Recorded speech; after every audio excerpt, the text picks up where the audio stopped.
It's DSP's Game of the Year Awards, the best games of 2011. Honorable mention, Dragon Age 2.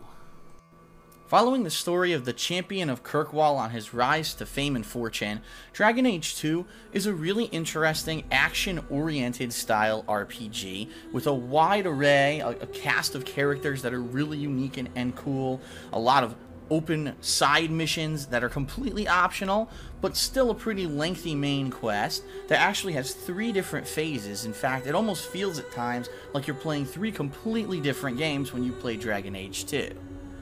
Why isn't it in my top 10 games of the year? Well, to be honest, the gameplay does kind of get repetitive. The side quests, once you do some of them, you finally realize you're actually going to the same locations over and over, and it's kind of annoying that they reused things a lot. And also, the combat, as from what I hear, is a lot less complex from Dragon Age Origins. I wouldn't know because I didn't play it, but really, at its core, the way that I designed my character, it ended up being more of a hack-and-slash masher than anything else, and it definitely could have been a little bit better. So, one of the coolest games of the year, definitely one of the longest games of the year, definitely worth a look if you're into the action RPG style of game, but not good enough to make my top 10. Back to the countdown, and at number 5, we've got The Legend of Zelda Skyward Sword. Well, they finally did it. Since the release of the Nintendo Wii, finally a game that delivers on the promise of a hardcore style game that requires and actually properly utilizes motion controls.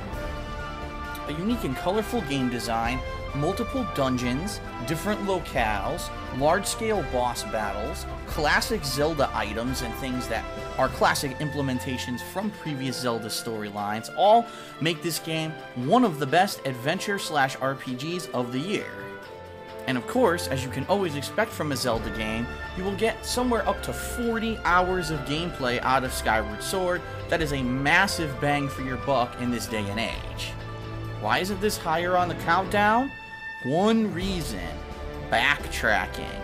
Zelda Skyward Sword forces you to use this flying mechanic to get from place to place, and constantly makes you backtrack through the same areas over and over and over. What this leads to is a lot of repetition and a lot of boredom.